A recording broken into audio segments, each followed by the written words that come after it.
नमस्कार साथियों। आज हम आपके लिए लेकर आए हैं टॉपिक मांग की आड़ी या तिरछी लोच यानी क्रॉस इलास्टिसिटी ऑफ डिमांड। इसके पहले हम मांग की कीमत लोच, मांग की आय लोच को दो वीडियोस में पहले ही कवर कर चुके हैं। तो आज का टॉपिक हम स्टार्ट करते हैं। स्वागत है आप सभी का हमारे यूट्यूब चैनल कबीरा एकेडमी पर। Let's start now. जानते हैं मांग की आड़ी या तिरछी लोच क्या होती है। क्रॉस इलास्टिसिटी ऑफ डिमांड, इसका अर्थ केवल एक सूत्र तक सीमित नहीं है, बल्कि ये बाजार की विभिन्न स्थितियों और वस्तुओं के बीच संबंधों को समझने का एक महत्वपूर्ण उपकरण है। ठीक है, क्या समझने को है ये कि बाजार की जो डिफरेंट सिचुएशंस होती हैं और जो मार्केट में गुड्स है, वस्तुएं हैं, उनके बीच क्या संबंध होता है, इसको समझने का एक क्या है टूल है हमारे पास। ये कैसे इसको मेजरमेंट किया जाता है आड़ी लोच को, तो कैसे निकालते हैं हम, इससे पहले हमने अब आपके लिए समझना आसान होगा क्योंकि दो हम लोच कर चुके हैं। हमारा फॉर्मूला है cross elasticity of demand is equals to delta Q X upon Q X. इसका मतलब है, यहाँ आप देखिए क्रॉस इलास्टिसिटी है, इसका मतलब क्या होता है कि एक वस्तु की कीमत का प्रभाव दूसरे वस्तु की डिमांड पर पड़ता है। अब ये कैसे पॉसिबल है? ये हो सकता है तीनों प्रकार की वस्तुओं पर, जब वस्तुएं एक दूसरे से संबंधित हो तब भी हो सकता है, वस्तुएं पूरक हो तब भी कोई संबंध होगा उनके अंदर। ठीक है, और वस्तुएं कैसी हो, अनरिलेटेड हो तब भी। तो यहाँ हम कैसे निकालेंगे परसेंटेज चेंज इन, क्या निकाला है हमने, क्वांटिटी ऑफ एक्स गुड, कि क्वांटिटी एक्स की गुड्स में कितना चेंज आया है और कैसे आया है, by percentage change in price of another commodity. ठीक है, यहाँ आप देख सकते हैं डेल्टा क्यू एक्स एज वस्तु एक्स की मांग में परिवर्तन है। डेल्टा क्यू एक्स यानी एक्स वस्तु की मांग में कितना परिवर्तन हुआ है, इस फॉर्मूले से हमारा क्या आ रहा है, प्रतिशत परिवर्तन। और दूसरा है डेल्टा पी वाई यानी वस्तु वाई की कीमत में जो परिवर्तन आया है उसकी वजह से वस्तु एक्स की डिमांड में क्या परिवर्तन हुआ है।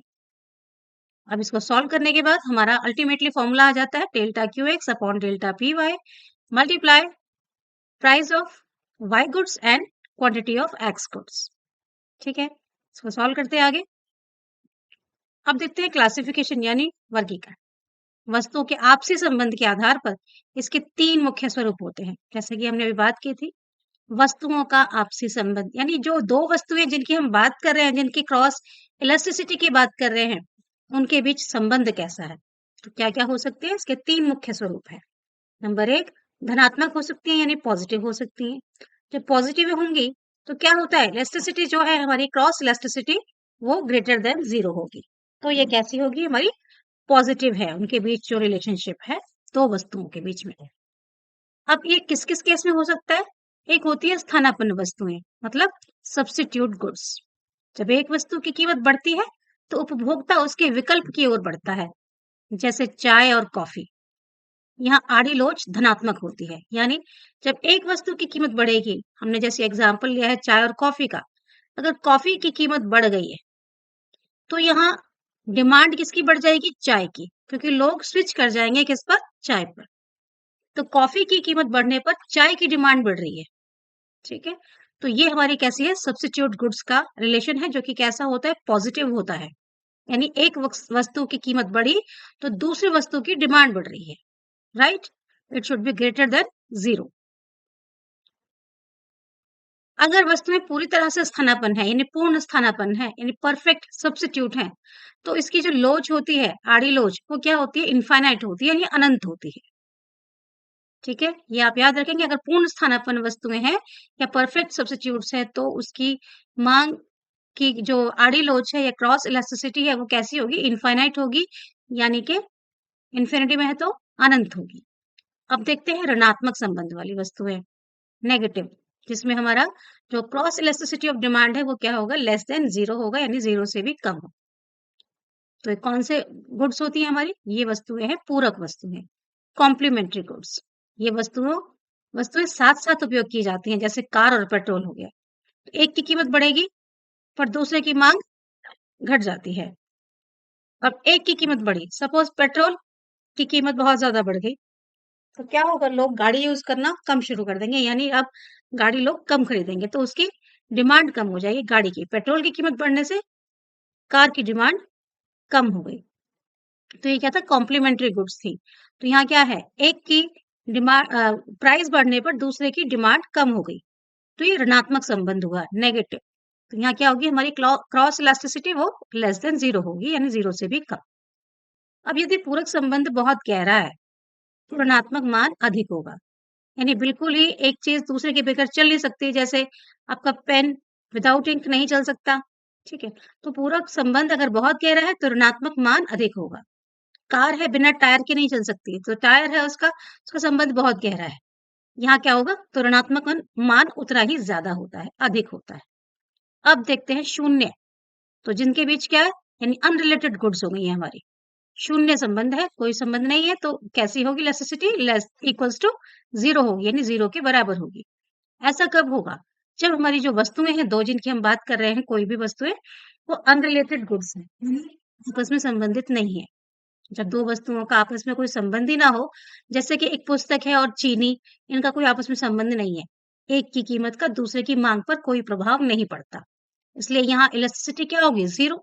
भाई पुस्तक का मांग कुछ भी हो जाए, उसके चीनी के रेट पे क्या फर्क पड़ेगा, या पुस्तक का रेट कुछ भी हो, उसके चीनी की डिमांड पे क्या फर्क पड़ेगा, कोई फर्क नहीं पड़ता।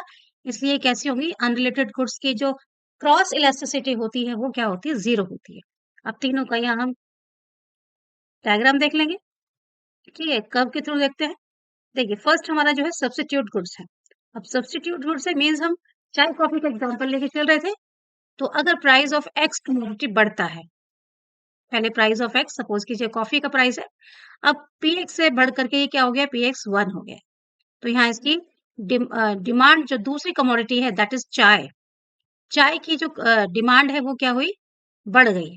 तो यहाँ एक्स वस्तु का प्राइस बढ़ा, तो डिमांड किसकी बढ़ी है, दूसरी वस्तु की, वाई वस्तु की, ठीक है। ये हमारा कौन सा था, क्रॉस इलास्टिसिटी, यानी आड़ी जो मांग है वो जो लोच है वो जीरो से अधिक है। अब दूसरा देखते हैं, दूसरा क्या है, कॉम्प्लीमेंट्री गुड्स है। तो कॉम्प्लीमेंट्री गुड्स के केस में क्या होता है, जब अभी हमने कार और पेट्रोल की बात की थी, तो कार और पेट्रोल की बात की, प्राइस एक का बढ़ा लेकिन डिमांड दूसरे की भी घट गई। यहाँ देखेंगे एक्स का प्राइस अगर बढ़ता है, पहले ये एक्स गुड्स का प्राइस पी था, अभी इसका क्या प्राइस हो गया है, एक्स गुड्स का पी एक्स वन हो गया है। तो पी एक्स पर कितनी डिमांड थी, वाई टू तक थी, ओ वाई टू, ठीक है। और पी एक्स वन पर प्राइस बढ़ने पर इसकी डिमांड कितनी हो गई, वाई वन रह गई, तो इस दूसरी वस्तु की डिमांड कम हो गई। यहाँ पर क्या था, हमारी क्रॉस इलास्टिसिटी दो वस्तुओं की जीरो थी।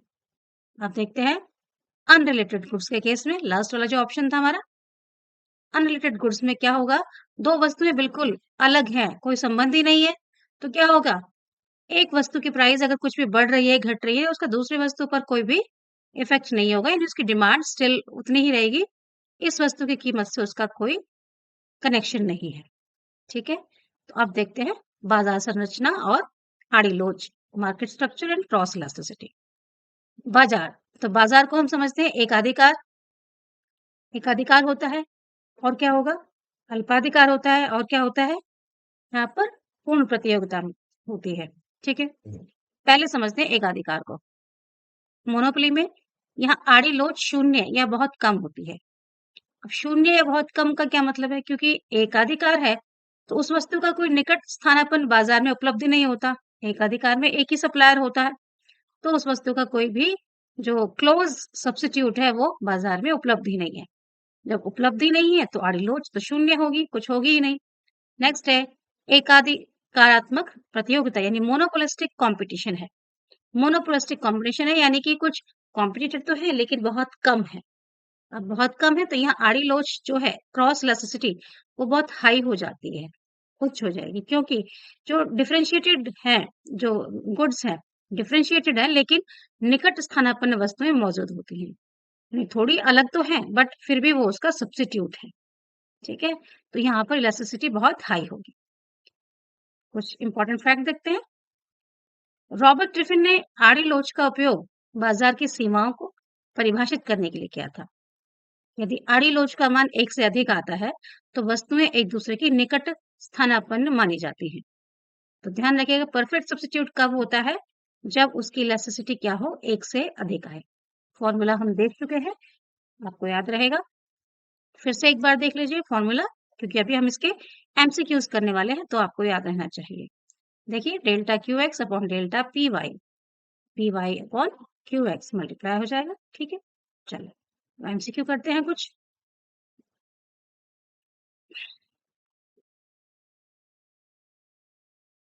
Yes, first question is cross elasticity of demand refers to, यानी मांग की जो आड़ी लोच है या पार लोच का अर्थ क्या है, बताएंगे। Change in demand due to change in income, आय में परिवर्तन से मांग में परिवर्तन, या change in demand due to change in its price, अपने ही मूल्य में परिवर्तन से मांग में परिवर्तन होता है, या change in demand for one good due to change in the price of another good. यही पढ़ा है हमने कि एक वस्तु की मांग में दूसरी वस्तु के मूल्य परिवर्तन के कारण जो परिवर्तन आता है। तो ऑप्शन सी इसका राइट होना चाहिए।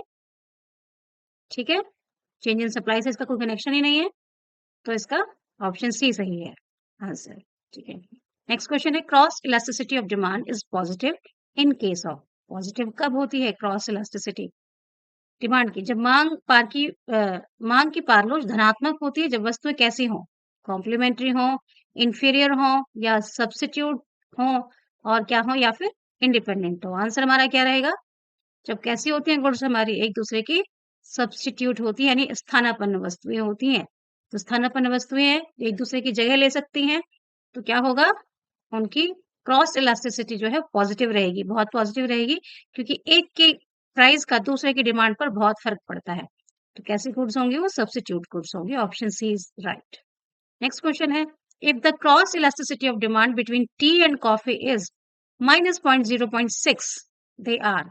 चाय और कॉफी के बीच पार लोच अगर घटा 0.6 यानी नकारात्मक है, नेगेटिव है, तो ये वस्तुएं कैसी हैं?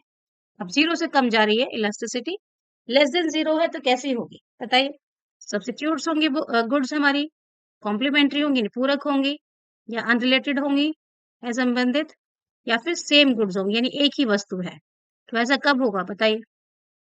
सॉरी, तो चाय और कॉफी के बीच कैसी होगी हमारी? जब माइनस में जा रही है तो कैसी वस्तुएं होती हैं?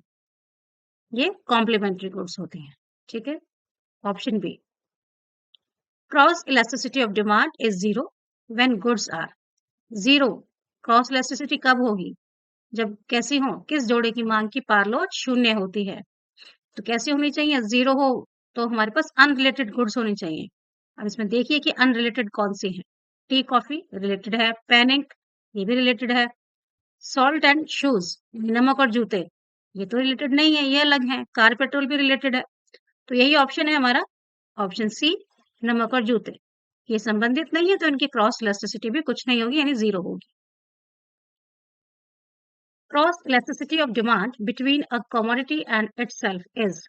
एक वस्तु और उसी वस्तु के बीच पारलोच क्या होती है? ठीक है, तो क्या होगी? एक वस्तु और उसी वस्तु के बीच जो क्रॉस इलास्टिसिटी है वो क्या होगी?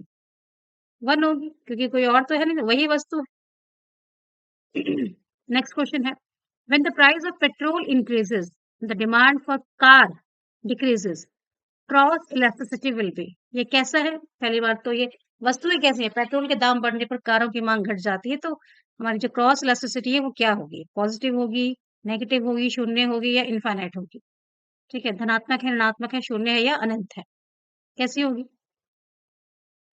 तो हमने पढ़ा था ऋणात्मक। ऋणात्मक किस केस में होती है? जो पूरक वस्तुएं होती है, यानी कॉम्प्लीमेंट्री गुड्स हैं ये। तो हमें ध्यान रखना होगा कि ये हमारी किस प्रकार की वस्तुएं हैं। तो क्या है? ऑप्शन बी, ऋणात्मक। The correct formula for cross elasticity of demand is. मांग की आड़ी लोच या पार लोच का सही सूत्र क्या है? देख के बताइए। हम्म,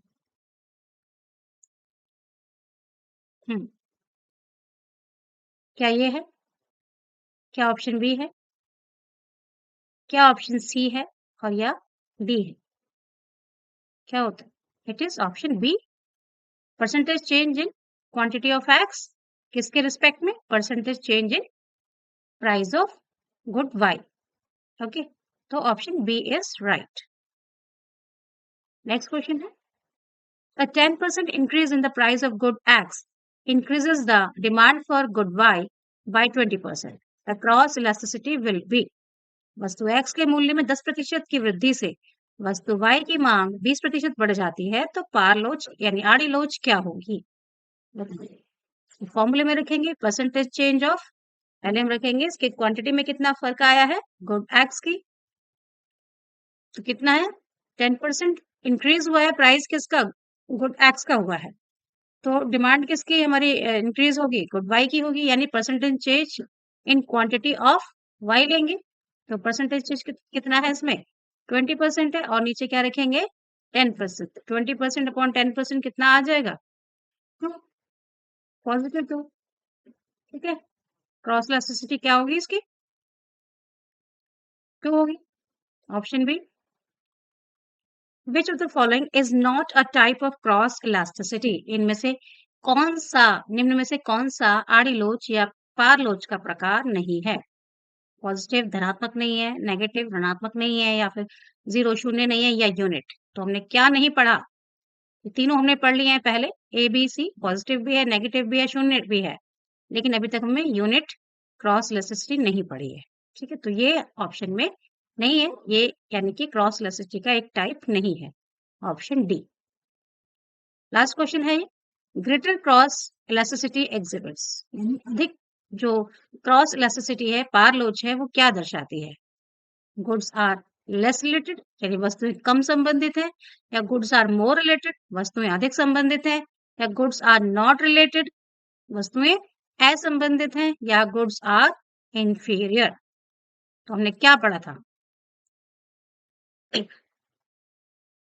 अधिक हमारी क्रॉस इलास्टिसिटी है, यानी कि ग्रेटर देन जीरो कब होगी, जब वस्तुएं कैसी होती हैं रिलेटेड होती हैं, ठीक है। आर मोर रिलेटेड, जब ज्यादा रिलेटेड होती है यानी क्लोज सब्स्टिट्यूट होती है एक दूसरे की, तो हमारी इलास्टिसिटी भी ग्रेटर देन जीरो होती है। तो ये आपका था क्रॉस इलास्टिसिटी ऑफ डिमांड। आपको कैसा लगा टॉपिक हमें कमेंट बॉक्स में जरूर लिखें। चलिए नेक्स्ट टॉपिक में मिलते हैं किसी और वीडियो में। धन्यवाद।